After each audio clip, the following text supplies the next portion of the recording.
आज हम सरदार वल्लभ भाई पटेल, भारत के लौह पुरुष को सम्मानित करते हैं, जिनकी दृष्टि और संकल्प ने एक राष्ट्र को एक किया। अतुलनीय साहस और व्यावहारिक बुद्धिमत्ता के साथ पटेल ने सैकड़ों रियासतों के एकीकरण का नेतृत्व किया, जिससे आधुनिक भारत का निर्माण हुआ। हमारे साथ जुड़ें जब हम उस नेता की यात्रा को फिर से याद करते हैं, जिसकी शक्ति, ईमानदारी और समर्पण ने हमारे एकता और लोकतंत्र की नींव रखी। सरदार पटेल, हमारे साथ होने के लिए यह अत्यंत सम्मान की बात है। आज मुझसे बात करने के लिए धन्यवाद। धन्यवाद। मुझे यहां आकर खुशी हुई। इन सभी वर्षों के बाद अपनी यात्रा और अपने प्रिय भारत के बारे में फिर से बात करना, यह मेरी खुशी है। आइए, शुरुआत से शुरू करते हैं। आपका जन्म 1875 में नडियाड, गुजरात में हुआ था। क्या आप हमें अपने बचपन और शुरुआती जीवन की तस्वीर बना सकते हैं? कौन से अनुभवों ने युवा वल्लभ भाई पटेल को आकार दिया? मैं गुजरात के एक मामूली किसान परिवार में जन्मा था, जिसमें 6 बच्चे थे। मेरे पिता झावर भाई एक सरल व्यक्ति थे, लेकिन उनके अंदर योद्धा का दिल था। पारिवारिक कथा के अनुसार उन्होंने 1857 के भारतीय स्वतंत्रता संग्राम में लड़ाई लड़ी थी। रानी लक्ष्मीबाई की सेना में ब्रिटिशों के खिलाफ सेवा की थी। वह लड़ाई की भावना हमारे खून में दौड़ती थी। अविश्वसनीय! इतना ही नहीं, देशभक्ति और साहस आपके वंश का हिस्सा थे, यहां तक कि इससे पहले कि आप जन्म लेते। शायद हां। छोटी उम्र से ही मैंने आत्मनिर्भरता और लचीलापन का मूल्य सीखा। मैं नडियाद, पेटलाद, बोरसाद के छोटे गांव स्कूलों के बीच यात्रा करता था।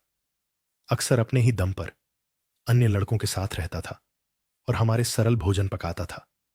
जीवन आसान नहीं था, हमें कठोर होना पड़ा। मेरी बचपन की एक पुरानी कहानी अक्सर सुनाई जाती है।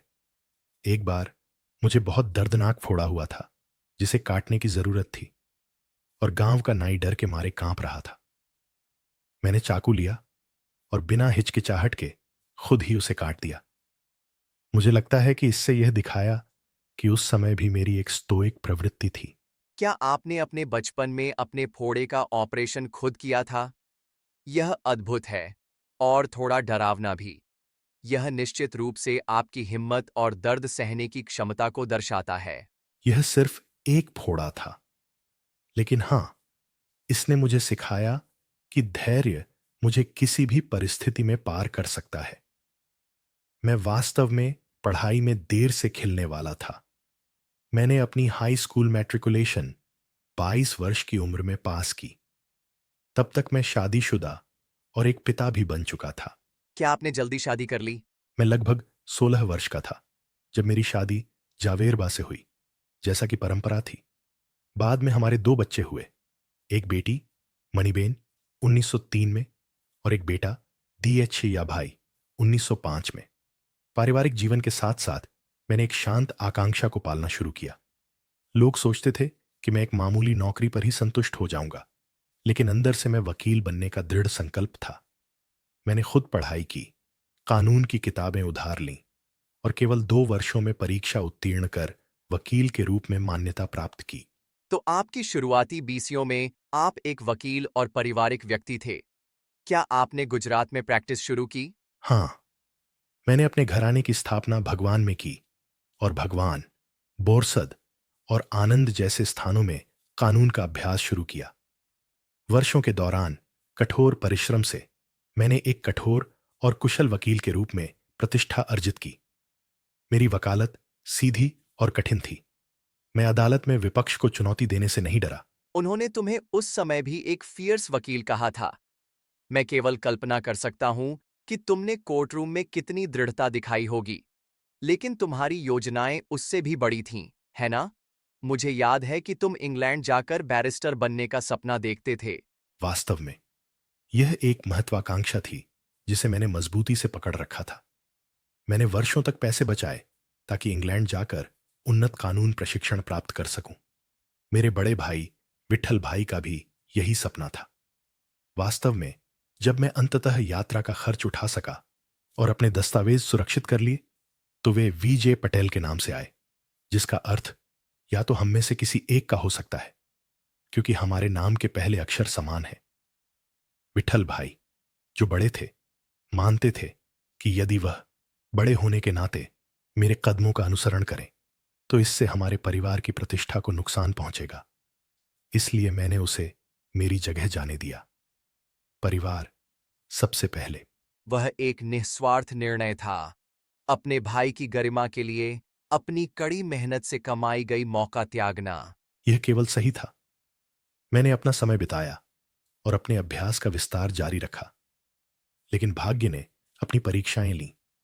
1909 में मेरी पत्नी जावेरबा कैंसर से गंभीर रूप से बीमार हो गई। हमने उन्हें बॉम्बे के एक अस्पताल में भर्ती कराया। उनका ऑपरेशन किया गया।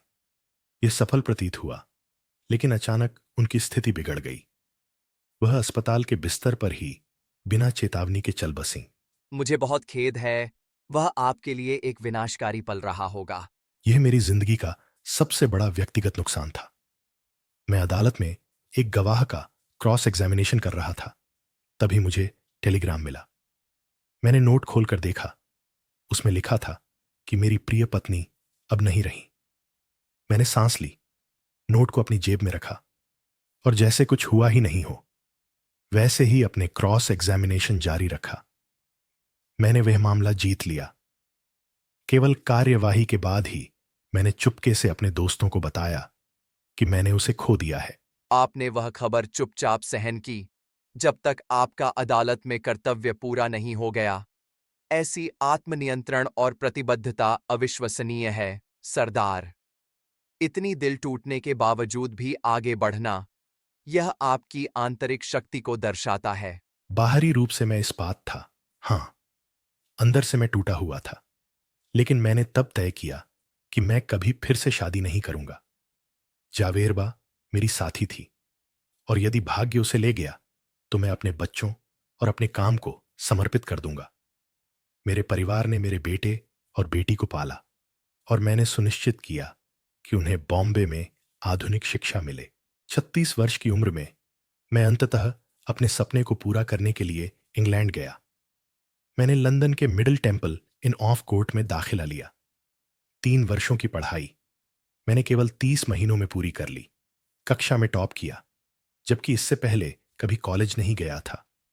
मैं एक बैरिस्टर बन गया और जब मैं 1913 में भारत वापस आया तो मैं सिर्फ डिग्री के साथ ही नहीं बल्कि एक व्यापक दृष्टिकोण के साथ भी लौटा। आपके क्लास में टॉप लंदन में बिना किसी पूर्व कॉलेज की पढ़ाई के, यह असाधारण है। आप एक परिष्कृत बैरिस्टर के रूप में लौटे, कानूनी दुनिया पर विजय पाने के लिए तैयार। और आपने किया। आपने अहमदाबाद में खुद को उस समय के सबसे सफल वकीलों में से एक के रूप में स्थापित किया, सही? हां, अहमदाबाद में मैं शुरुआत में एक अंग्रेज सज्जन की तरह रहता था। यूरोपीय सूट, अच्छी चीजों का स्वाद। मैंने कड़ी मेहनत की और अच्छा कमाया। 1910 के शुरुआती वर्षों तक मेरा लक्ष्य अपने बच्चों के लिए एक अच्छी जिंदगी प्रदान करना, कुछ संपत्ति इकट्ठा करना, शायद शाम को ब्रिज का अच्छा खेल खेलना था। राजनीति या स्वतंत्रता संग्राम मेरे मन में नहीं था। वास्तव में मैं शुरुआत में उकसाने वालों के प्रति कुछ हद तक संदेहपूर्ण था। यह दिलचस्प है। कल्पना करें कि सरदार पटेल कभी केवल व्यक्तिगत सफलता पर केंद्रित थे। तो क्या बदल गया वह? क्या आपको स्वतंत्रता संग्राम की आग में खींच लाया? महात्मा गांधी। 1917 में गांधी भारत में यात्रा कर रहे थे। स्वराज, स्वशासन के विचार से लोगों को प्रेरित कर रहे थे। उसी वर्ष मैं बोरसाद में एक व्याख्यान में भाग लेने गया था, जहां मैंने भारतीयों से स्वशासन के लिए एक याचिका पर हस्ताक्षर करने की आवश्यकता के बारे में बात की। जल्द ही मैं पहली बार गांधी जी से गोधरा में एक सम्मेलन में मिला। उनका मुझ पर गहरा प्रभाव पड़ा। वह व्यक्ति जिसने हमारे मातृभूमि की स्वतंत्रता के लिए दौलत और आराम का त्याग किया था। उन्होंने मुझे धीरे धीरे सार्वजनिक सेवा में शामिल होने के लिए प्रोत्साहित किया। मैं गुजरात सभा का सचिव बन गया, एक सार्वजनिक मंच जो कांग्रेस का गुजरात शाखा बन गया। फिर 1918 में खेड़ा सत्याग्रह आया। खेड़ा जिला फसलों की विफलता और प्लेग से जूझ रहा था। ब्रिटिश अभी भी भूमि कर की पूरी मांग कर रहे थे। किसानों ने राहत की भीख मांगी, लेकिन उन्हें इनकार कर दिया गया। गांधी जी ने वहां असहयोग आंदोलन शुरू किया, लेकिन वह कहीं और व्यस्त थे और किसानों का नेतृत्व करने के लिए किसी की आवश्यकता थी। उन्होंने एक समर्पित स्वयंसेवक की मांग की। मैं खड़ा हुआ और कहा, मैं इसे करूंगा। इसका मतलब था कि मुझे अपने लाभकारी कानूनी अभ्यास, अपनी आरामदायक जिंदगी, सब कुछ त्यागना होगा, ताकि मैं अनपढ़ किसानों का नेतृत्व ब्रिटिश साम्राज्य के खिलाफ कर सकूं। यह जल्दी में लिया गया निर्णय नहीं था। अंदर ही अंदर मैं अपने ही संदेहों से जूझ रहा था, लेकिन अंततः मैं अपने लोगों की पुकार को नजरअंदाज नहीं कर सका। उस पल ने मेरी जिंदगी बदल दी। आपने मौके पर ही खेड़ा अभियान का नेतृत्व करने की स्वेच्छा दिखाई। एक सफल वकील जिसने भाग्य से अधिक किसानों को चुना, वह एक महत्वपूर्ण मोड़ था। हमें खेड़ा के बारे में बताइए। आपने उन किसानों के लिए राहत कैसे प्राप्त की? हमने कर इनकार आंदोलन का आयोजन किया। मैं खेड़ा में गांव से गांव यात्रा करता रहा, किसानों को उनके अधिकारों और एकता की शक्ति के बारे में समझाता रहा। मैंने उन्हें कहा, यदि हम सभी इन अन्यायपूर्ण करों का भुगतान करने से इनकार कर दें, तो सरकार हम सभी को जेल नहीं भेज सकती।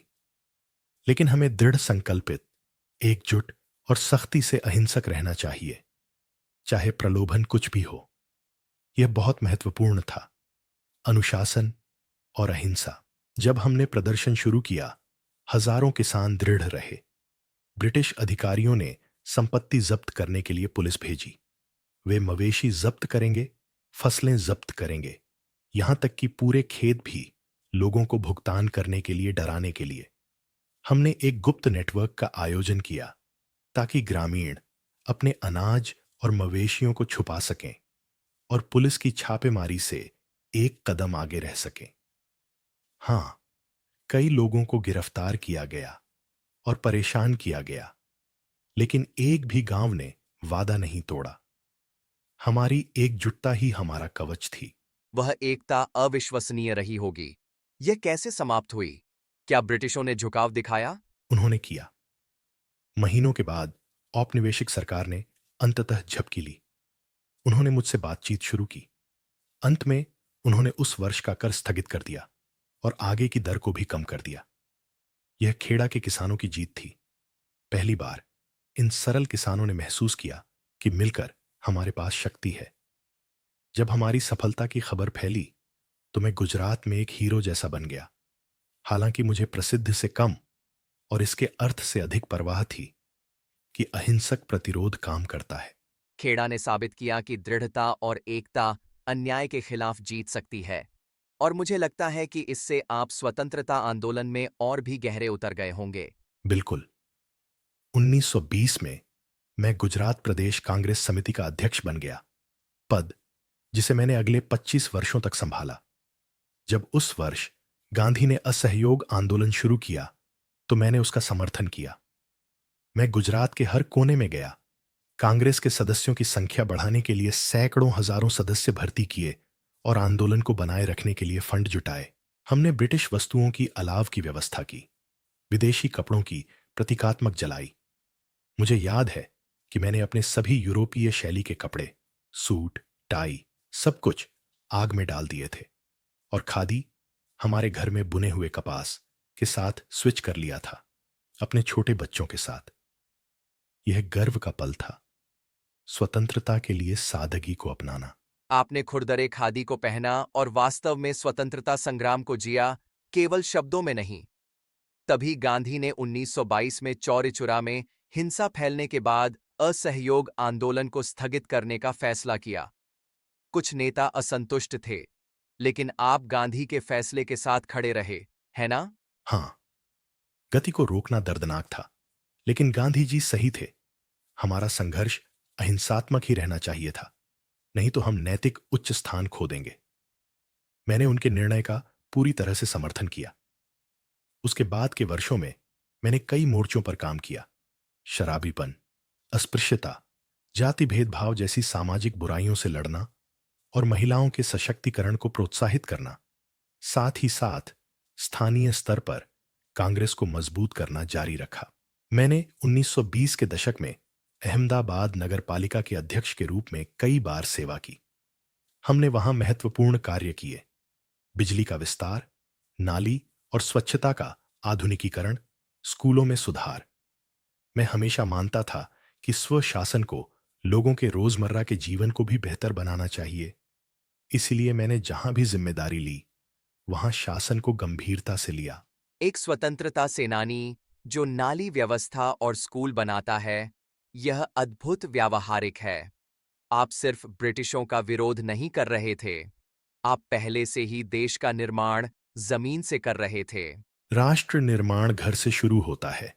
हमारे समुदायों में हमें साबित करना पड़ा कि हम अपने आप को उपनिवेशी शासकों से बेहतर शासन कर सकते हैं। 1923 में जब गांधी जी जेल में थे, एक कानून लागू किया गया जिसमें भारतीयों को सार्वजनिक रूप से हमारा झंडा फहराने से मना किया गया। मुझे नागपुर में एक विरोध प्रदर्शन का नेतृत्व करने के लिए कहा गया। मैंने भारत के सभी कोनों से हजारों स्वयंसेवकों को जुटाया। हमने अवज्ञा में मार्च किया, अपने तिरंगे झंडे को लहराते हुए जानबूझकर गिरफ्तारी का सामना किया। जेलें हमारे लोगों से भर गईं। अंत में मैंने एक समझौता किया, सभी कैदियों को रिहा कर दिया गया और महत्वपूर्ण बात यह है कि प्रतिबंध हटा लिया गया ताकि हम गर्व से अपना झंडा फहरा सकें। यह राष्ट्रीय गरिमा के लिए एक छोटी लेकिन महत्वपूर्ण जीत थी। एक और जीत, अपने झंडे का अधिकार पाने का दावा। और फिर आया बारडोली 1928 में, आपकी यात्रा के परिभाषित क्षणों में से एक। नाम बारडोली लगभग सरदार पटेल के पर्यायवाची है। कृपया हमें बारडोली सत्याग्रह के बारे में बताएं और यह कैसे आपको सरदार का खिताब दिलाने में मददगार साबित हुआ। बड़ोदरा, हाँ, ठीक है। बड़ोदरा गुजरात का एक तालुका है जिसने 1928 में एक गंभीर स्थिति का सामना किया।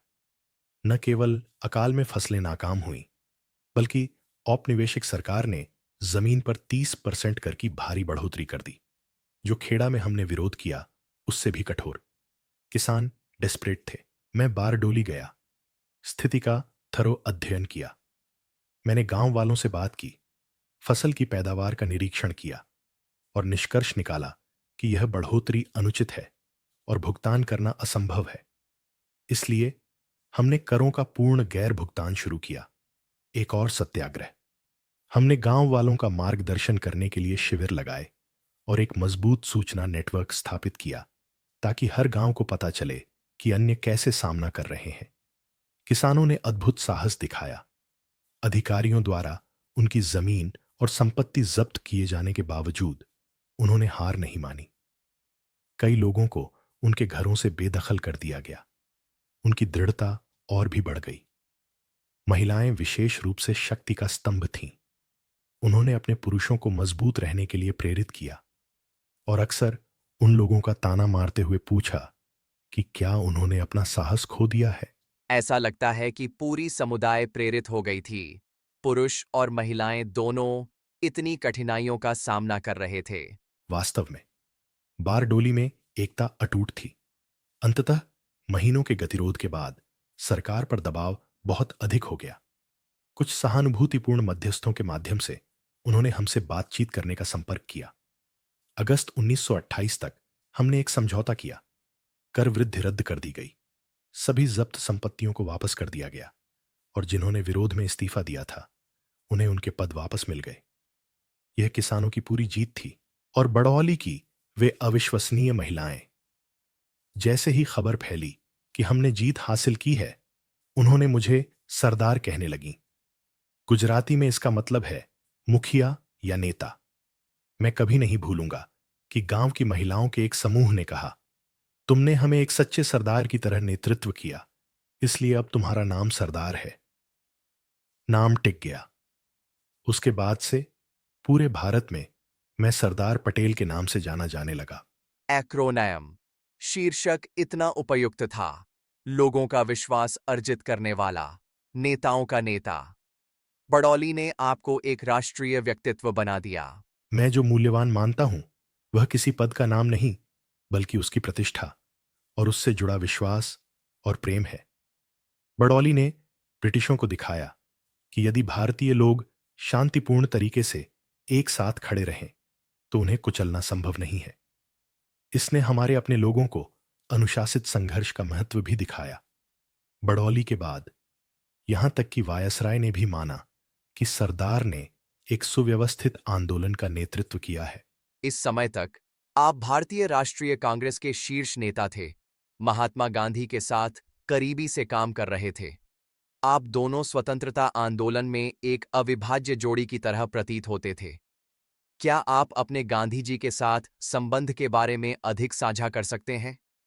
आप और उनके बीच क्या गतिशीलता थी, विशेष रूप से उन महत्वपूर्ण वर्षों के दौरान? गांधी जी मेरे बड़े भाई जैसे थे, एक मार्गदर्शक, एक मित्र, कभी कभी एक आलोचक, हमेशा एक शुभ चिंतक। शुरू में हम हर बात पर सहमत नहीं थे, लेकिन जेल समझ बनाने का एक तरीका है। 1932 के शुरुआत में राउंड टेबल बातचीत की विफलता के बाद गांधी जी और मैं यरवड़ा केंद्रीय जेल में साथ में बंद हो गए। हमने अपने देश के भविष्य, सामाजिक मुद्दों, दार्शनिक सवालों पर लंबी चर्चा की। बापू गांधी जी ने मुझे जेल में ही संस्कृत भी सिखाई। हमने मिलकर हिंदू महाकाव्य पढ़े। हम अपने मनोबल को बनाए रखने के लिए हंसे और मजाक भी किए। वहीं हमारी बंधन गहरा हुआ और यह परिवार जैसी बन गई। वह एक संप्रेषक जिनके दिल में संत का हृदय था, मैं एक व्यावहारिक आयोजक जिसके कर्तव्य था उस दृष्टि को पूरा करना। उन्होंने मुझे अपना छोटा भाई कहा और मैं उन्हें अपना गुरु मानता था। वह छवि, भारत के दो दिग्गज जेल की कोठरी में बैठे हुए, शास्त्र पढ़ते हुए और एक राष्ट्र के भाग्य की योजना बनाते हुए, यह मार्मिक है। ऐसा लगता है कि आप दोनों ने एक दूसरे का संतुलन बनाए रखा। गांधी जी आदर्शवादी, आप व्यवहारवादी। क्या कभी आप दोनों के बीच गंभीर असहमति हुई? ओह, हमारे बहस हुई थी। उदाहरण के लिए, मैं 1930 के मध्य में पंडित नेहरू के समाजवादी घोषणा पत्रों से पूरी तरह से सहमत नहीं था। मुझे लगा कि वे जल्दबाजी में थे जब हमारा तत्काल लक्ष्य स्वतंत्रता था। गांधी जी अक्सर विभिन्न दृष्टिकोणों के बीच मध्यस्थता करते थे और 1929 में जब सुभाष चंद्र बोस कांग्रेस के अध्यक्ष थे और गांधीवादी अहिंसा से दूर जाने वाली दिशाओं में कदम बढ़ा रहे थे, मैंने विपक्ष का नेतृत्व किया, जिसने अंततः बोस को इस्तीफा देने पर मजबूर कर दिया। कुछ का मानना था कि मैं तब बहुत कठोर था, लेकिन मुझे विश्वास था कि उद्देश्य की एकता सबसे महत्वपूर्ण है। जब स्वतंत्रता संग्राम अपने चरम पर था तो हम अपने दल में विभाजन नहीं कर सकते थे। गांधी जी के सिद्धांतों को पार्टी को एक साथ रखना था और मैंने उन्हें दृढ़ता से समर्थन दिया। ऐसा लगता है कि आप वह मजबूत हाथ थे जिसने कांग्रेस को एकजुट और मार्ग पर रखा। जैसे जैसे द्वितीय विश्व युद्ध आया और गया, स्वतंत्रता की मांग उग्र हो गई। 1942 में कांग्रेस ने क्विट इंडिया मूवमेंट शुरू किया, ब्रिटिशों को बाहर करने के लिए अंतिम बड़े पैमाने पर आंदोलन। और आप, सरदार, उस ऐतिहासिक पल में एक महत्वपूर्ण भूमिका निभाई। भारत छोड़ो, हां, 1942 तक यह स्पष्ट हो गया था कि ब्रिटिश को जाना ही होगा। सवाल था कब और किन शर्तों पर। शुरू में युद्ध के दौरान हम में से कुछ, जैसे पंडित नेहरू और मैं, ब्रिटिश युद्ध प्रयास का समर्थन करने को तैयार थे यदि वे युद्ध के बाद पूर्ण स्वतंत्रता का वादा करते। लेकिन चर्चिल की सरकार ने उस प्रस्ताव को भी ठुकरा दिया। गांधी जी का दृढ़ मानना था कि हमें युद्ध का समर्थन नहीं करना चाहिए और सुभाष बोस विदेश गए थे सैन्य विकल्प खोजने। अब कोई समझौता का स्थान नहीं बचा था। मुझे एहसास हुआ कि ब्रिटिश को यह दिखाने के लिए एक पूर्ण विद्रोह आवश्यक है कि हम भारतीय अब धैर्य से इंतजार नहीं करेंगे या उनकी रणनीतियों से विभाजित नहीं होंगे। मैं पहले लोगों में से एक था जिन्होंने तुरंत भारत छोड़ो आंदोलन की मांग की। मैंने कांग्रेस कार्य समिति में जोरदार तर्क दिया कि कार्रवाई का समय अभी है, कि यदि हमने युद्ध के कारण कमजोर हुए ब्रिटिशों पर हमला नहीं किया तो हमें शायद फिर कभी मौका नहीं मिलेगा। मैं यहां तक तैयार था कि यदि हम कार्रवाई से इनकार करते तो कांग्रेस से इस्तीफा दे दूं। गांधी जी ने इस अभियान से सहमति दी और 7 अगस्त 1942 को हमने बॉम्बे में भारत छोड़ो प्रस्ताव पारित किया। वह पल था जब आपने अपने जीवन के सबसे ऊर्जा से भरपूर भाषणों में से एक दिया था, है ना? उस दिन बॉम्बे के ग्वालिया टैंक मैदान में 100,000 से अधिक लोगों का जमावड़ा था, जो आपकी बात सुनने आए थे। हां, वातावरण अविश्वसनीय था। दसियों हजार लोग, जानते हुए कि हमें अगली दिन गिरफ्तार किया जा सकता है या उससे भी बुरा हो सकता है, फिर भी साहस से भरे हुए। मैंने उन्हें बताया कि ब्रिटिश ने चतुराई से अन्य राष्ट्रों को स्वतंत्रता का वादा किया था, लेकिन भारत को नहीं, और हम तत्काल स्वतंत्रता से कम कुछ भी स्वीकार नहीं करेंगे। मैंने चेतावनी दी थी कि युद्ध के बीच जापानी भारत की सीमाओं के पास आ रहे हैं और हमें स्वतंत्रता जीतनी होगी इससे पहले कि कोई और विदेशी आक्रमणकारी आए। और मैंने हर भारतीय से आग्रह किया, चाहे हमारे सभी नेता जेल में हों, कि वे लड़ते रहें, हर संसाधन का उपयोग करें, कोई स्रोत अनछुआ न रहे, कोई हथियार न आजमाया जाए, लेकिन अहिंसा के दायरे में रहकर। यह एक कार्रवाई का आह्वान था, भारत को स्वतंत्र कराने का जीवन का अवसर। वे शब्द देश भर में आग लगा गए। इतिहासकार कहते हैं कि आपकी भाषण ने लोगों में जोश भर दिया, यहां तक कि संशयियों को भी मनाया कि क्विट इंडिया या तो पूरी तरह से होनी चाहिए या बिल्कुल नहीं। तो वे कहते हैं, व्यक्तिगत रूप से मैंने महसूस किया कि जैसे ही मैंने बात की, एक बड़ा बोझ उतर गया, जैसे हमने अंततः किसी भी शेष हिचक को छोड़ दिया हो। और वास्तव में अगली ही सुबह ब्रिटिश ने हम सभी को गिरफ्तार कर लिया। 9 अगस्त 1942 को गांधी जी, नेहरू, मौलाना आजाद, मैं, कांग्रेस की पूरी नेतृत्व टीम, सभी को भोर से पहले ही घेर लिया गया और जेल भेज दिया गया। मैं अहमदनगर के एक किले में लगभग 3 साल तक कैद रहा। वे काले साल थे। देश बिना नेता के था, फिर भी गुस्से से उबल रहा था। जब आप जेल में थे, तो आप कैसे सामना करते थे, यह जानते हुए कि आंदोलन बाहर उग्र हो रहा है? अहमदनगर किले की जेल में हमने अपने मन को तेज और आत्माओं को ऊर्जावान बनाए रखने की कोशिश की। हम खाली नहीं थे। हमने व्यापक रूप से पढ़ाई की, व्यायाम के लिए आंगन में टहले, खादी धागा खड़िया पर घुमाया, स्पिनिंग व्हील, ताकि उद्देश्य से जुड़े रहें। हमने समय बिताने के लिए ब्रिज भी खेला, जो कि आश्चर्यजनक बात है। मैंने अपने साथियों को जितना संभव हो सके भावनात्मक समर्थन भी दिया। कई उनके परिवारों और आंदोलन की खबरों को लेकर चिंतित थे। हमें कुछ बातें सुनने को मिलीं। क्विट इंडिया आंदोलन कितनी तेज थी, कितनों को जेल में डाला गया, जगह जगह हिंसा हुई और क्रूरता से दबा दी गई। मुझे यह जानकर गहरा दुख हुआ कि हमारे प्रिय मित्र महादेव देसाई, गांधी जी के सचिव, हमारी गिरफ्तारी के कुछ ही दिनों बाद जेल में हृदयाघात से निधन हो गया। और बाद में कस्तूरबा गांधी, बापू की पत्नी, 1944 की शुरुआत में हिरासत में ही गुजर गईं। वे बहुत भारी झटके थे। बापू स्वयं जेल में भूख हड़ताल पर गए और हमें उनकी जान का खतरा था। भगवान की कृपा से वह बचे। मुझे याद है कि मैं जेल से अपनी बेटी मानी को पत्र लिखा था, जिसमें कहा था कि सभी दुखों के बावजूद हमें शांति का अनुभव हुआ, क्योंकि हमने अपना कर्तव्य पूरी ईमानदारी से निभाया था। हमने भारत की स्वतंत्रता के लिए सब कुछ जोखिम में डाल दिया था और इससे हमें आंतरिक शक्ति मिली। क्या अद्भुत संकल्प था! जब आप 1942 में रिहा हुए, तब विश्व युद्ध डाई समाप्त हो चुका था और यह स्पष्ट हो गया था कि ब्रिटिश अंततः चले जाएंगे। लेकिन फिर भारत को विभाजन के भयानक सवाल का सामना करना पड़ा। वह एकता जिसके लिए आप लड़ रहे थे, हिंदू और मुस्लिम के बीच सांप्रदायिक तनावों से खतरे में पड़ गई थी।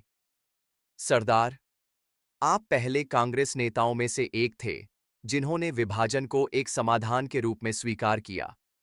इससे भी पहले कि कुछ अन्य ऐसा करते, यह आसान नहीं हो सकता था। आप उस रुख पर कैसे आए? यह मेरी जिंदगी के सबसे पीड़ादायक निर्णयों में से एक था। हमने एक भारत के लिए दशकों तक लड़ाई लड़ी थी, एक राष्ट्र। विभाजन का विचार ही दर्दनाक था, भूमि को भारत और पाकिस्तान में विभाजित करने का। लेकिन 1946 तक वास्तविकता हमारे सामने खड़ी थी। जिन्नाह के नेतृत्व में मुस्लिम लीग पाकिस्तान बनाने पर अडिग थी। 1946 के प्रांतीय चुनावों ने दिखाया कि जहां कांग्रेस को अधिकांश भारतीयों का समर्थन था, वहीं लीग ने मुस्लिम मतदाताओं का विशाल बहुमत जीत लिया था। देश गहरे विभाजित हो चुका था। फिर अगस्त 1946 में डायरेक्ट एक्शन डे आया, जिन्नाह के प्रदर्शन के आह्वान, जिसने भयानक हिंदू मुस्लिम दंगे भड़का दिए, विशेष रूप से महान कोलकाता हत्याकांड। सामाजिक हिंसा जंगल की आग की तरह फैल रही थी। 1947 में अंतरिम गृहमंत्री के रूप में मैंने इसे रोकने की कोशिश की, लेकिन ब्रिटिश वायसराय की सरकार अक्सर हमारे हाथ बांध देती थी। संवैधानिक शुचिता के नाम पर कड़े कदमों को वीटो कर देती थी, जबकि हत्याएं जारी रहीं। यह क्रोधित करने वाला और दिल तोड़ने वाला था। मैं मानने लगा कि एक समझौता आधारित विभाजन सिविल युद्ध के विस्फोट से बेहतर हो सकता है। मुझे डर था कि यदि हम एकता जबरदस्ती करने का प्रयास करेंगे तो पूरा देश खून बहाएगा। एक विभाजन और कई विभाजन के बीच एक विकल्प, मैं याद करता हूं, कहता था। विभाजन का विकल्प भारत का कई टुकड़ों में टूटना हो सकता है, न केवल हिंदू मुस्लिम बल्कि प्रांतीय टुकड़े, यहां तक कि सशस्त्र जनजातियां और रियासतें अपने रास्ते पर चल पड़ें। उस भयावह सपना ने मुझे यह स्वीकार करने पर मजबूर कर दिया कि पाकिस्तान, भले ही यह दर्दनाक हो, शायद अंतहीन आंतरिक संघर्ष की तुलना में कम बुरा हो सकता है। आपने इसे शरीर को बचाने के लिए एक अंग काटने के रूप में देखा। शायद आपने यहां तक कि नेहरू जैसे नेताओं को भी मनाया, जो शुरू में विरोधी थे, 3 जून 1947 के विभाजन योजना के पक्ष में। और आपकी गांधी जी के साथ लंबी चर्चा हुई, जो देश को विभाजित करने के विचार से गहरे रूप से आहत थे। वे बहुत कठिन बातचीत थी। बापू का दिल टूट गया था। उन्होंने इसे मां भारत का जीव विज्ञान कहा। मैं उनके साथ बैठा और वास्तविकताओं को समझाया। लीग की प्रचार सामग्री द्वारा बोए गए पारस्परिक घृणा, पहले ही बहा खून, उस देश को चलाने की असंभवता जहां एक हिस्सा दूसरे के साथ सहयोग करने से इनकार करता है। उन्होंने चुपचाप सुना। अंत में उन्होंने कांग्रेस द्वारा तय किए गए किसी भी निर्णय को अपना आशीर्वाद दिया, हालांकि उनकी आत्मा रो रही थी। 1947 के जून में अखिल भारतीय कांग्रेस समिति की बैठक में मैंने प्रतिनिधियों को एक भाषण दिया। मैंने कहा, कोई भी भारत के विभाजन को पसंद नहीं करता। मेरा दिल भारी है, लेकिन विकल्प एक विभाजन और कई के बीच है। हमें अपने निर्णय को भावना से नहीं भटकने देना चाहिए। कमजोर और विभाजित सरकार का लंबा खिंचाव केवल और अधिक विखंडन की ओर ले जाएगा। चाहे हमें यह अच्छा लगे या न लगे, डिक्टेट पाकिस्तान पहले ही देश के कुछ हिस्सों में मौजूद है। आइए इसे डिक्टेट बनाएं और शेष 75-80% भारत के साथ अपने राष्ट्र का निर्माण करें। यह एक स्पष्ट संदेश था, लेकिन इसने पार्टी को मनाया। कांग्रेस ने विभाजन योजना को मंजूरी दी और इसीलिए विभाजन हुआ।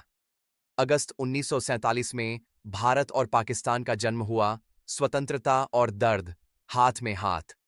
उसके बाद हुई सांप्रदायिक हिंसा हमारे इतिहास के सबसे काले अध्यायों में से एक थी। लाखों लोग विस्थापित हुए, सैकड़ों हजारों की जानें गईं। आप गृहमंत्री के रूप में इस अराजकता से कैसे निपटे? आपके लिए वे दिन कैसे थे? वे दिन मुझे सताते हैं। हमने 15 अगस्त 1947 को आधी रात को स्वतंत्रता प्राप्त की, लेकिन भोर एक जली हुई उपमहाद्वीप पर टूटी।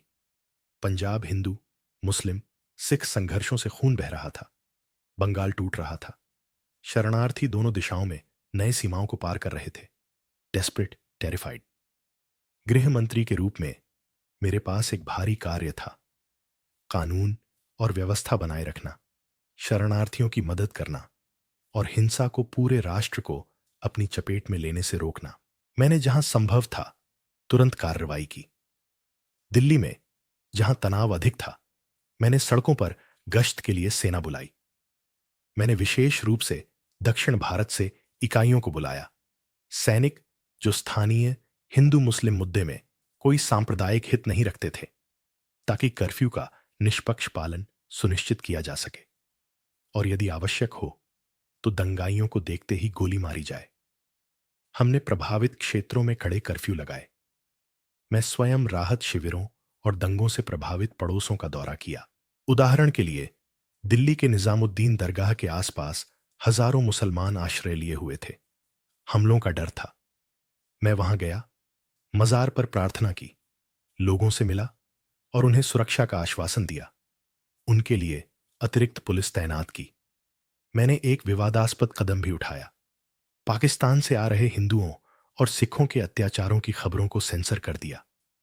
इसका मतलब यह नहीं था कि मुझे परवाह नहीं थी, मुझे गहराई से परवाह थी।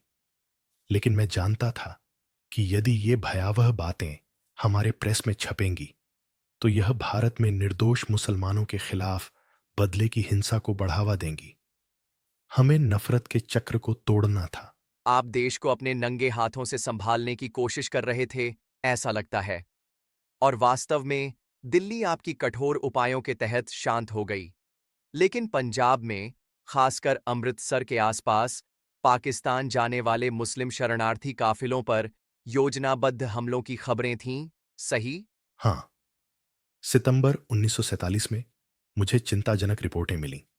पंजाब में कुछ प्रतिशोधी सिख समूह पश्चिम की ओर भाग रहे मुसलमानों के ट्रेनों और कारवां पर हमला करने की तैयारी कर रहे थे। मुझे पता था कि ऐसी नरसंहारें दूसरी तरफ से अनंत बदले की आग जला देंगी। इसलिए मैं पंजाब गया, सीधे सिख और हिंदू समुदाय के नेताओं से मिला। मैंने उनसे विनम्रता से कहा, यह हिंसा बहादुरी नहीं बल्कि बेइज्जती है। मैंने तर्क दिया कि बेबस लोगों को नुकसान पहुंचाना केवल शर्म और हमारे अपने समुदायों में और अधिक त्रासदी लाएगा। मैं याद करता हूं कि मैंने इकट्ठे नेताओं और एक गुस्से से भरे शरणार्थियों की भीड़ से कहा, अगर हमें लड़ना है तो सम्मानित पुरुषों की तरह लड़ें, न कि उन निर्दोषों को मारकर जिन्होंने हमारी सुरक्षा मांगी है। एक संघर्ष विराम हो, शरणार्थियों को कुछ समय के लिए सुरक्षित रूप से गुजरने दें, उनकी मदद करें, उन्हें न मारें। यदि हम इस चक्र को एक हफ्ते के लिए भी तोड़ दें तो शायद समझदारी वापस आ जाएगी। मैंने उन्हें प्रायः मनाया कि वे कम से कम थोड़े समय के लिए अपने हाथ रोकें और मुस्लिम शरणार्थियों को सुरक्षित रूप से सीमा तक ले जाएं। और उन्होंने सुना, न कि उन्होंने? इतिहास नोट करता है कि आपकी पहल और अमृतसर में आपके हार्दिक भाषण के बाद बड़े पैमाने पर हमले बंद हो गए। आपने एक महत्वपूर्ण समय पर पंजाब में शांति का कुछ हद तक प्रयास किया। धन्यवाद। हां, वहां के नेताओं ने अपने लोगों को नियंत्रित करने का वचन दिया और काफिले सुरक्षात्मक रूप से चलने लगे, न कि घातों के साथ। यह उस अंधकारमय समय में एक उज्जवल बिंदु था। लेकिन मुझे स्पष्ट होना चाहिए, उस समय मेरी कार्रवाइयों के लिए मुझे सभी तरफ से आलोचना का सामना करना पड़ा। नेहरू और गांधी जी के चक्कर में कुछ लोग चिंतित थे कि मैं मुसलमानों के प्रति बहुत असंवेदनशील था, क्योंकि मैंने जनसंख्या परिवर्तन की बात साफ साफ की। उनका मानना था कि मैं सभी मुसलमानों को भारत से बाहर करना चाहता हूं, जो सही नहीं था। दूसरी ओर कई हिंदू और सिख मुझे पाकिस्तान में अपने लोगों का बदला लेने या उनकी रक्षा करने के लिए पर्याप्त प्रयास न करने का आरोप लगाते थे, या स्थानीय मुसलमानों को शील्ड देने का आरोप लगाते थे, जबकि हमारे लोग पीड़ित हो रहे थे। सभी को खुश करना असंभव था। फिर भी मुझे अपने दिल में पता था कि हमें भारत के विचार का समर्थन करना होगा, एक धर्मनिरपेक्ष, न्यायपूर्ण भारत, यहां तक कि नरसंहार के बीच में भी। और इसका मतलब था कि हमारे झंडे के नीचे सभी समुदायों के निर्दोष लोगों की रक्षा करना। इसमें पंडित नेहरू और मैं पूरी तरह से एकजुट थे। आपने उन आलोचनाओं को सहा और फिर भी वही किया जो आपको सही लगा। इतिहास यह साबित करता है कि आपकी निर्णायक कार्रवाई के बिना मृतकों की संख्या और भी अधिक हो सकती थी। अब, जबकि विभाजन दंगों को शांत किया जा रहा था, आपके सामने एक और ऐतिहासिक चुनौती थी। रियासतों का एकीकरण। जब ब्रिटिश चले गए तो 565 से अधिक रियासतें, बड़े और छोटे राज्य, तकनीकी रूप से स्वतंत्र थीं कि वे भारत, पाकिस्तान में शामिल हों या स्वतंत्र रहें। यदि ये सभी भारतीय गणराज्य में शामिल नहीं होते, तो भारत एक संघ के रूप में टूट सकता था। सरदार, इसे अक्सर आपकी सबसे बड़ी उपलब्धि कहा जाता है। क्या आप हमें बता सकते हैं कि आपने इन रियासतों के एकीकरण को कैसे पूरा किया? बिल्कुल। स्वतंत्रता की पूर्व संध्या पर रियासतें एक संयुक्त भारत के लिए सबसे बड़ा खतरा थीं। यदि कुछ ही रियासतें स्वतंत्र रह जातीं या दूसरे डोमिनियन में चली जातीं, तो भारत एक टुकड़ों में बंटा, कमजोर और विभाजित हो जाता। हमारे पहले गवर्नर जनरल लॉर्ड माउंटबेटन और कांग्रेस नेतृत्व सभी इस बात से सहमत थे कि मैं शायद इस कठिन कार्य से निपटने के लिए सबसे उपयुक्त व्यक्ति हूं। गांधी जी ने मुझे कहा, राज्यों की समस्या इतनी कठिन है कि केवल आप ही इसे हल कर सकते हैं, जो एक प्रशंसा और जिम्मेदारी का बड़ा बोझ दोनों था। तो नए गृह मंत्री और राज्यों के मंत्री के रूप में मैंने तुरंत काम शुरू कर दिया। मेरे पास एक प्रतिभाशाली सिविल सेवक वीपी मेनन मेरे दाहिने हाथ के रूप में थे। हम दोनों ने प्रत्येक रियासत के शासकों से संपर्क किया। मेरी रणनीति कूटनीति और ईमानदारी का मिश्रण थी। एक गाजर और, यदि आवश्यक हो, तो एक डंडा। प्रथम, मैंने उनके देशभक्ति और समझदारी का सहारा लिया। मैंने राजाओं से कहा, आपके राज्य इस भारत की भूमि का हिस्सा है। अलग रहना केवल अराजकता या संभवतः बाहरी आक्रमण को आमंत्रित करेगा। यह आपका कर्तव्य है कि आप इस महान भारतीय संघ में शामिल हों जिसे हम बना रहे हैं। मैंने उन्हें आश्वस्त किया कि स्वतंत्र भारत में वे और उनके लोग अधिक समृद्ध होंगे और हमारा उद्देश्य उन्हें सभी विशेष अधिकारों से वंचित करना नहीं है। वास्तव में हमने बहुत उदार शर्तें दी। वे भारत में मिल सकते हैं और फिर भी अपने खिताब, कुछ विशेषाधिकार और अपनी जीविका के लिए वार्षिक पेंशन, प्रिवी पर्स प्राप्त कर सकते हैं। यह केवल पैसे का मामला नहीं था, बल्कि यह दिखाता है कि हम बदले या जब्ती के लिए नहीं हैं। हम साझेदारी चाहते थे। कई शासकों को व्यक्तिगत बैठकों में जीता गया। मैंने लंच, चाय, अनौपचारिक समारोह आयोजित किए ताकि उनका विश्वास जीत सकूं। मैंने उनकी भाषा बोली। मैंने उनके गर्व का सम्मान किया, लेकिन उन्हें यह भी दिखाया कि अनिवार्य क्या है। भारत से स्वतंत्रता उनके लिए एक भ्रम थी।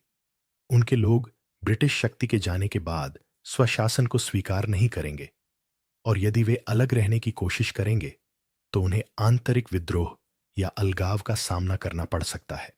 एक ही समय में मैंने सूक्ष्मता से यह झांत कर दिया कि यदि कोई राज्य शरारत करता है तो भारतीय सरकार बल का प्रयोग करने से पीछे नहीं हटेगी।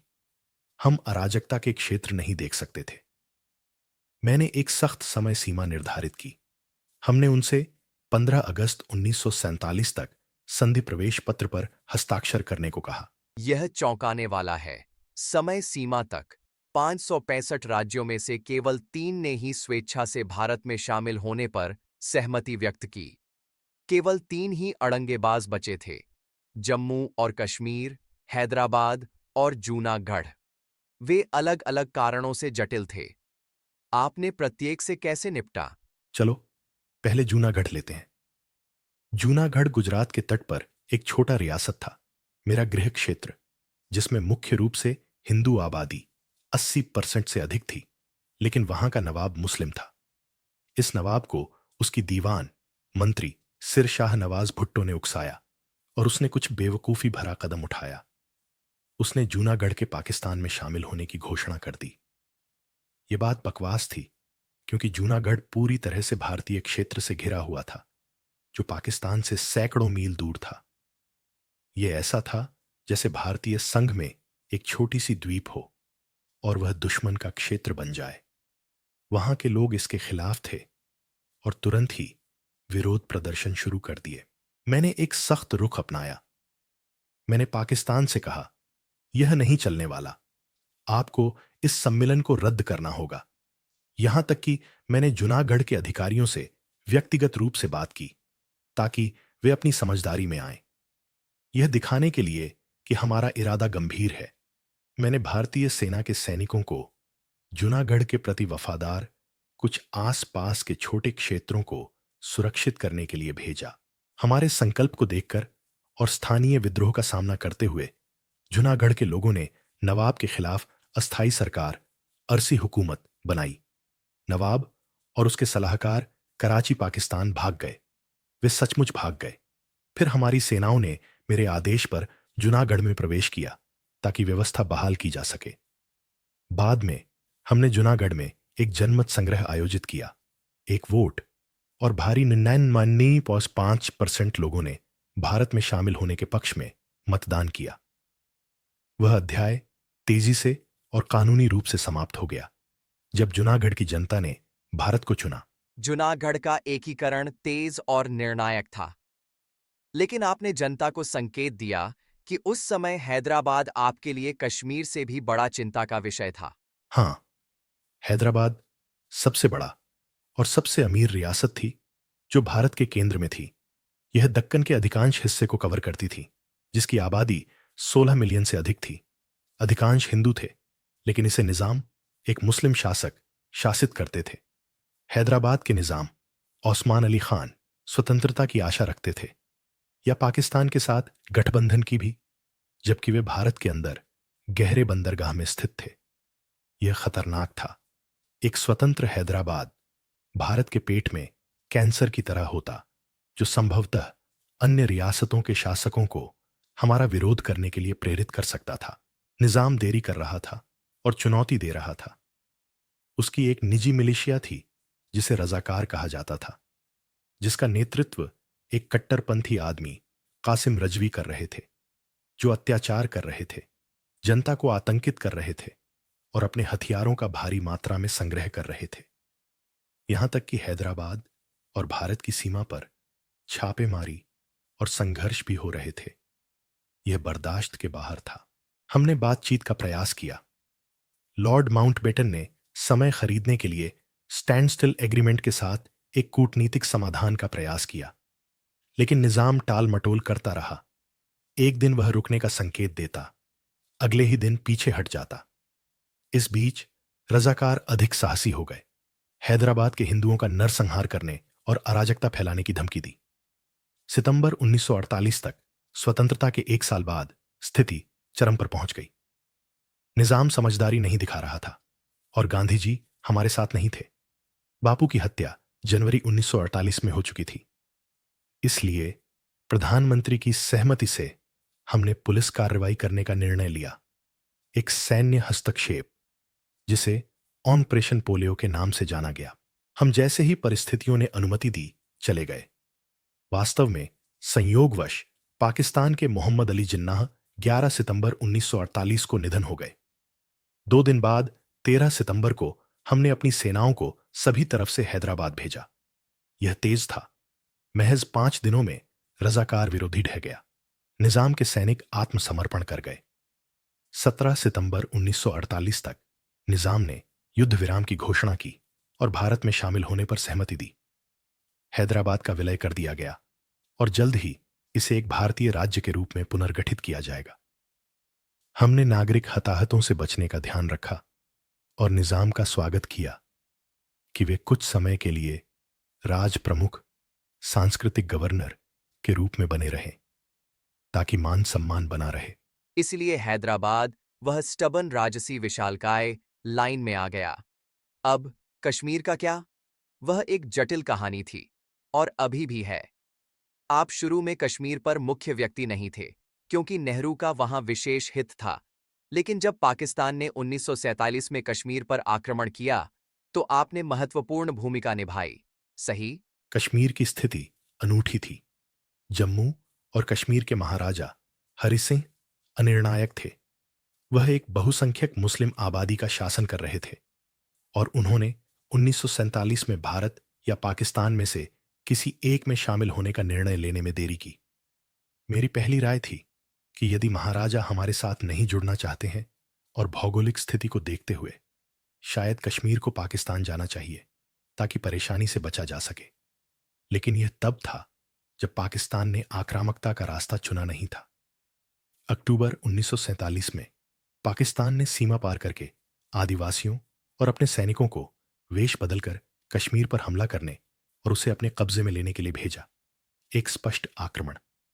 वे लगभग श्रीनगर तक पहुंच गए। उस समय महाराजा ने जल्दबाजी में भारत में शामिल होने पर सहमति दे दी और हमारी सैन्य मदद मांगी। अब पंडित नेहरू कश्मीर में बहुत भावनात्मक रूप से जुड़े थे। यह उनका गृह क्षेत्र था और इसे संभालना चाहते थे। लेकिन गृह मंत्री के रूप में मैंने जोर दिया कि जैसे ही संधि पर हस्ताक्षर किए जाएं, तुरंत सेना भेजी जाए। कोई सवाल नहीं था। हमें कश्मीर का बचाव भारतीय क्षेत्र के रूप में करना था। हमने अपने सैनिकों को खतरनाक परिस्थितियों में श्रीनगर भेजा।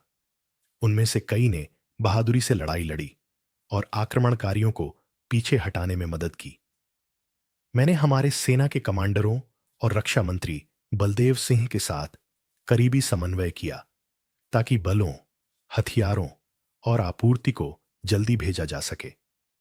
हमने महीनों के भीतर श्रीनगर को पंजाब के पठानकोट से जोड़ने के लिए एक रणनीतिक सड़क भी बनाई ताकि लॉजिस्टिक्स सुरक्षित रह सकें। हमने कश्मीर के अधिकांश भाग से आक्रमणकारियों को खदेड़ने में सफलता प्राप्त की। हालांकि उन्होंने एक हिस्सा अपने कब्जे में रखा जो आज भी पाकिस्तान के नियंत्रण में है। जहां मैं पंडितजी से अलग था, वह था संयुक्त राष्ट्र में इस मामले को ले जाने के मुद्दे पर। उन्होंने लॉर्ड माउंटबेटन की सलाह पर जनवरी 1948 में इस संघर्ष को यूएन के पास भेजा, एक निष्पक्ष समाधान की उम्मीद में। मैं इसका कड़ा विरोध करता था। मुझे लगा कि यह एक घरेलू मामला है। पाकिस्तान ने अवैध रूप से हमला किया था। हम सही थे और अंतर्राष्ट्रीय मध्यस्थों को शामिल करना केवल स्थिति को जटिल बना देगा। और वास्तव में यह मुद्दा अंतर्राष्ट्रीय राजनीति में फंस गया। 1939 में युद्ध विराम घोषित किया गया, जिससे कश्मीर विभाजित हो गया। मैं हमेशा मानता था कि यदि हमें थोड़ी और सैन्य ताकत का प्रयोग करने की अनुमति मिलती तो हम कश्मीर का पूरा हिस्सा वापस ले सकते थे। लेकिन जो है सो है। आखिरी नजरिया 2020 है। जैसा कि कहा जाता है, कश्मीर एक कांटेदार विरासत का मुद्दा बन गया। लेकिन कोई भी इनकार नहीं कर सकता, सरदार, कि आपकी वजह से 565 रियासतें शांतिपूर्ण तरीके से मिल गईं और भारत 1947-48 में उत्तर से दक्षिण, पूर्व से पश्चिम एक संयुक्त संप्रभु राष्ट्र के रूप में उभरा। कई लोगों ने आपको बिस्मार्क से तुलना की है, जिन्होंने जर्मनी का एकीकरण किया, सिवाय इसके कि आपने युद्ध की तुलना में अधिक समझदारी का प्रयोग किया। वास्तव में आप भारत के एकीकरणकर्ता थे। मैंने उस घंटे के लिए जो आवश्यक था किया। भारत की एकता मेरा मिशन था। यदि मुझे बिस्मार्क से तुलना की जाए तो मैं केवल इतना कहूंगा कि मैं तुलना को योग्य बनाना पसंद करता हूं। यदि टाला जा सके तो खून और लोहे से बचें, केवल अंतिम उपाय के रूप में। मुझे गर्व है कि अधिकांश राजकुमार खुशी खुशी सहमत हो गए। बल एक अपवाद था, न कि सामान्य स्थिति। राजनीतिक एकीकरण से परे, आपने स्वतंत्र भारत की सरकार और नीतियों को आकार देने में भी महत्वपूर्ण भूमिका निभाई। आप संविधान सभा का हिस्सा थे, जिसने संविधान का मसौदा तैयार किया, और आपने हमारे प्रशासन को चलाने वाली सिविल सेवाओं का समर्थन किया। वास्तव में आपको अक्सर भारत के सिविल सेवकों का पैरोकार संत कहा जाता है। क्या आप इसके बारे में हमें बता सकते हैं? हाँ, मैं संविधान सभा की समितियों में गहरा संलग्न था। मैंने मौलिक अधिकारों, अल्पसंख्यकों और प्रांतीय संविधान पर समितियों की अध्यक्षता की। मैंने कड़ी मेहनत की, यह सुनिश्चित करने के लिए कि हमारा संविधान सभी नागरिकों के लिए समानता की गारंटी देगा, बिना धर्म के आधार पर विशेष पृथक निर्वाचन क्षेत्रों के जैसे ब्रिटिश ने किया था, जिन्होंने हमें पर्याप्त विभाजित कर दिया था। हमने पृथक निर्वाचन क्षेत्रों की धारणा को समाप्त कर दिया। इसके बजाय हमने एकीकृत ढांचे के भीतर सुरक्षा उपाय प्रदान किए। मेरे दिल के बहुत करीब एक क्षेत्र सिविल सेवाएं था। मैं दृढ़ता से मानता था कि भारत को एक मजबूत, निष्पक्ष प्रशासनिक मशीनरी की आवश्यकता है ताकि यह एकजुट रह सके। मैंने संविधान में ऐसी प्रावधान शामिल करने के लिए संघर्ष किया जो सिविल सेवकों की सेवा अवधि और अखंडता को सुरक्षित करें। ब्रिटिश काल के पुराने भारतीय सिविल सेवा आईसीएस अभिजात वर्ग थी, लेकिन इसने एक स्टील का ढांचा तैयार किया था जिसने भारत को कार्यशील बनाए रखा। मैं चाहता था कि नई भारत उस स्टील के ढांचे को बनाए रखे, लेकिन अब यह जनता और लोकतंत्र की सेवा में हो। हमने अखिल भारतीय सेवाएं बनाई, जैसे भारतीय प्रशासनिक सेवा आईएएस और भारतीय पुलिस सेवा आईपीएस, ताकि औपनिवेशिक आईसीएस की जगह ली जा सके। कुछ राजनीतिज्ञों का मानना था कि स्वतंत्र भारत को इनसे छुटकारा मिल जाना चाहिए क्योंकि वे बहुत स्वतंत्र हो सकते हैं, लेकिन मैंने जोरदार तर्क दिया कि बिना स्वतंत्र योग्यता आधारित सिविल सेवा के भारत टूट जाएगा। मैंने विधानसभा में कहा, यदि आपके पास अच्छे अखिल भारतीय सेवाएं नहीं हैं जो अपने विचार स्वतंत्र रूप से व्यक्त करने की स्वतंत्रता रखती है, तो आपके पास एक संयुक्त भारत नहीं होगा। उन्हें हटा दीजिए और मैं केवल अराजकता देखता हूं। वे शब्द भविष्यवाणी थे। अखिल भारतीय सेवाएं वास्तव में हमारे प्रशासन की रीढ़ बन गईं, जैसे आपने कहा, इस्पात का ढांचा। और वास्तव में आज तक नागरिक सेवकों द्वारा आपका सम्मान किया जाता है। मुझे याद है कि जब आप निधन हो गया तो लगभग 1500 अधिकारी नागरिक और पुलिस सेवाओं से आपके अंतिम संस्कार में शामिल हुए और आपके कार्य को निष्ठा से जारी रखने का संकल्प लिया। इससे पता चलता है कि उस संस्था पर आपका कितना प्रभाव था। वह इशारा मुझे गहराई से छू गया, यहां तक कि महान परे में भी मुझे कहना होगा। अगर मैं चौथे दीवार को थोड़ा तोड़ सकता हूं, मैं हमेशा युवा सिविल सेवा अधिकारियों को कहता था, निष्पक्ष रहो, निडर रहो, लोगों की सेवा करो, राजनेताओं की नहीं। मैंने उन्हें चेतावनी दी कि वे सांप्रदायिक पक्षपात या भ्रष्टाचार का शिकार न बने। उन्हें इस तरह मुझे सम्मानित करते देखना बहुत विनम्रता और संतोषजनक था। आप आर्थिक मामलों में भी एक यथार्थवादी थे। एक प्रसिद्ध कहानी है कि आपने कैसे एक सहकारी आंदोलन का मार्गदर्शन किया, जिसने हमारे रोजमर्रा के जीवन का हिस्सा बन गए दूध जैसी चीज को संभव बनाया। गुजरात में अमूल डेयरी कोऑपरेटिव की स्थापना। अरे, आपका मतलब है कैरा जिला दूध सहकारी, जो वास्तव में अमूल बन गया, दुनिया की सबसे बड़ी डेयरी सहकारी में से एक। यह घटना लगभग 1945 से 46 के आसपास मेरी गृह क्षेत्र में हुई थी। खेड़ा कैरा के कुछ डेयरी किसानों ने मुझसे संपर्क किया और शिकायत की। वे बहुत सारा दूध उत्पादन करते थे, लेकिन बिचौलिए और निजी कंपनियां उनका शोषण कर रही थीं, उन्हें बहुत कम कीमत पर भुगतान कर रहे थे और फिर दूध को उच्च कीमतों पर बेच रहे थे। मैंने उन्हें सलाह दी, क्यों ना आप खुद ही संगठन बनाएं, बिचौलियों को हटा दें। मैंने उन्हें दूध उत्पादकों का एक सहकारी संघ बनाने के लिए मार्गदर्शन किया। थोड़ी कोशिश के साथ उन्होंने किया, दूध इकट्ठा किया, मिलकर प्रक्रिया की और अपने ब्रांड के तहत विपणन किया। यह अंततः अमूल सहकारी बन गया, जिसने वर्षों बाद भारत के श्वेत क्रांति को प्रज्वलित करने में मदद की, जिससे हम दुनिया के सबसे बड़े दूध उत्पादकों में से एक बन गए। मैं उस छोटी सी पहल पर बहुत गर्व महसूस करता हूं। इसने किसानों और उपभोक्ताओं दोनों को सशक्त किया। यह अविश्वसनीय है। स्वतंत्रता सेनानी से लेकर भारत के दूध उद्योग के संस्थापक पिता तक आपके योगदान अनेक क्षेत्रों में फैले हुए हैं, सरदार। आइए, संस्कृति को न भूलें। आपने सोमनाथ मंदिर के पुनर्निर्माण की देखरेख भी की, जो गुजरात का एक प्राचीन मंदिर था और खंडहर में था। कुछ विरोध के बावजूद आपको लगा कि यह राष्ट्रीय गर्व के लिए महत्वपूर्ण है ना? हाँ, सोमनाथ का मंदिर, इसे सदियों पहले आक्रमणकारियों ने नष्ट कर दिया था और मलबे के रूप में छोड़ दिया था। मैं मानता था कि इसे पुनर्स्थापित करना भारत की विरासत और सम्मान के पुनरुत्थान का प्रतीक होगा। 1948 में मैंने वादा किया कि हम सोमनाथ मंदिर का पुनर्निर्माण करेंगे। मैंने एक ट्रस्ट की स्थापना की और व्यक्तिगत रूप से पुनर्निर्माण योजना के कुछ हिस्सों की देखरेख की। दुर्भाग्यवश मैं इसे पूरा होते देखने के लिए जीवित नहीं रहा। यह 1951 में पूरा हुआ, जब मैं गुजर चुका था और राष्ट्रपति राजेंद्र प्रसाद ने इसका उद्घाटन किया। लेकिन मैं खुश था कि मैंने उस परियोजना को शुरू किया। यह मूल रूप से धर्म के बारे में नहीं था। मेरे लिए यह एक ऐतिहासिक गलत को सुधारने और दिखाने का था कि स्वतंत्र भारत अपनी संस्कृति में गर्व और आत्मविश्वास के साथ खड़ा रहेगा, जबकि वह धर्मनिरपेक्ष और समावेशी भी होगा। यह सुंदरता से कहा गया है। सरदार पटेल 1950 के अंत तक भारत अपने पैरों पर खड़ा था, एकजुट और संप्रभु, आपकी नेतृत्व की बदौलत। लेकिन फिर दुखद रूप से आप बीमार पड़ गए।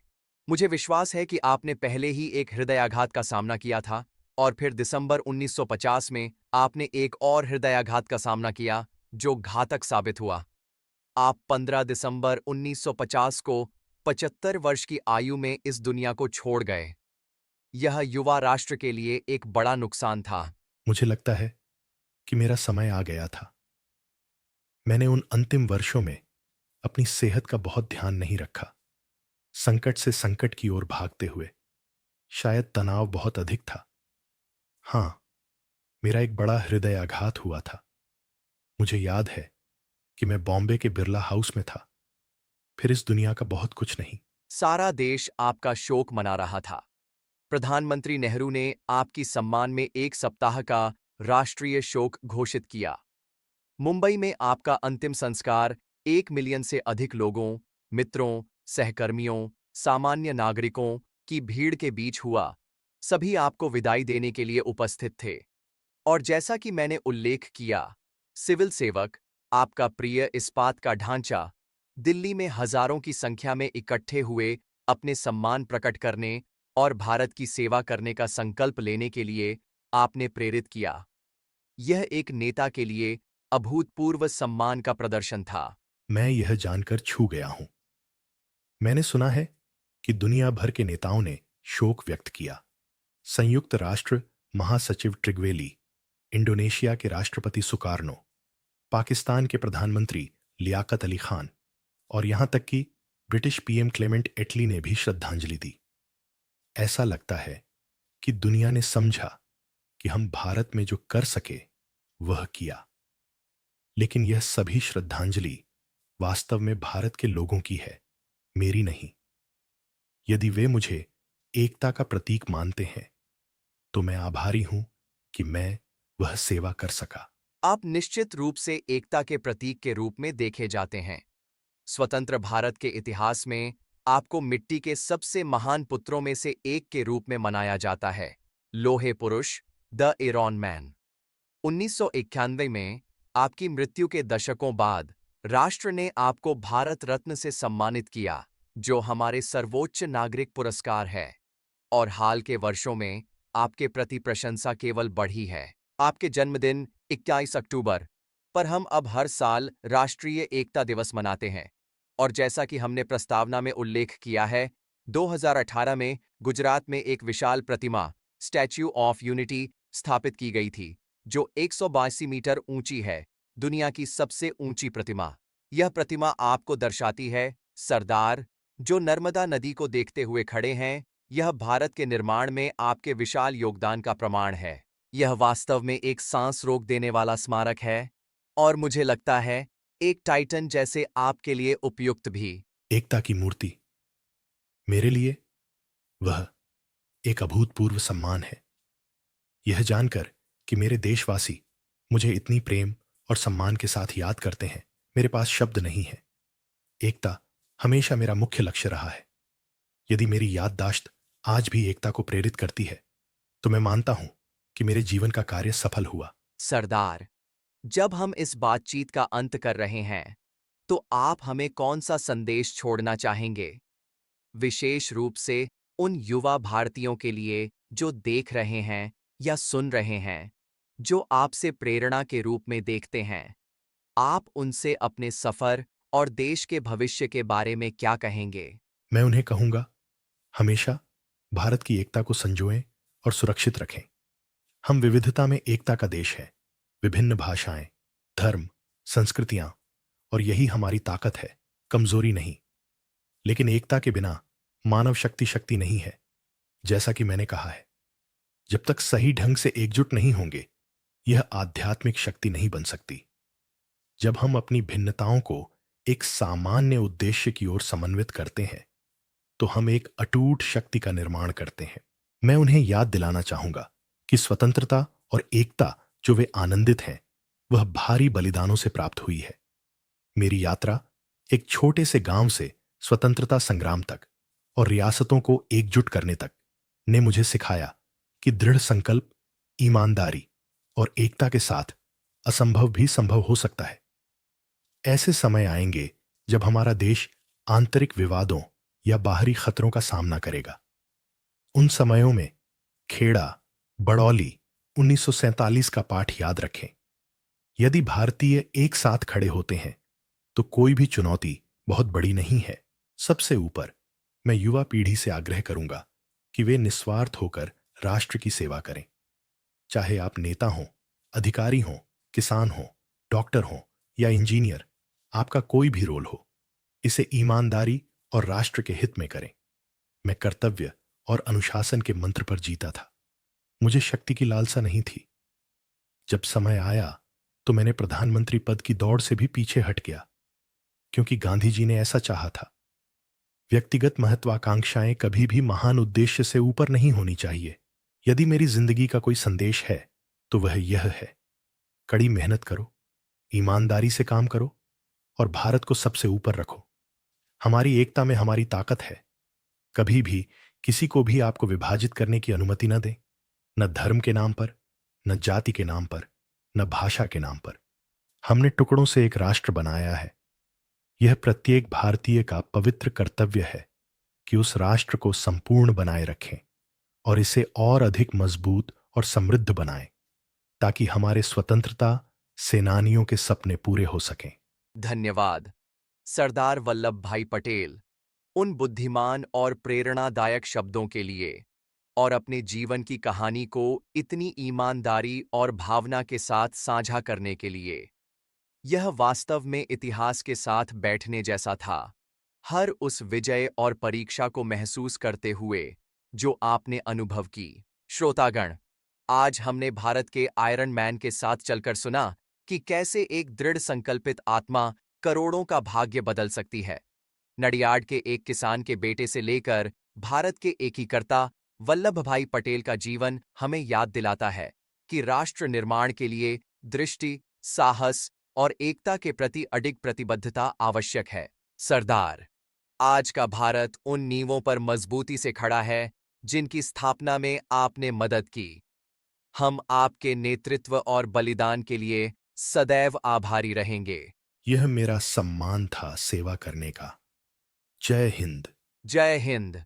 हम आने वाली पीढ़ियों के लिए सरदार पटेल की विरासत से प्रेरित होते रहे।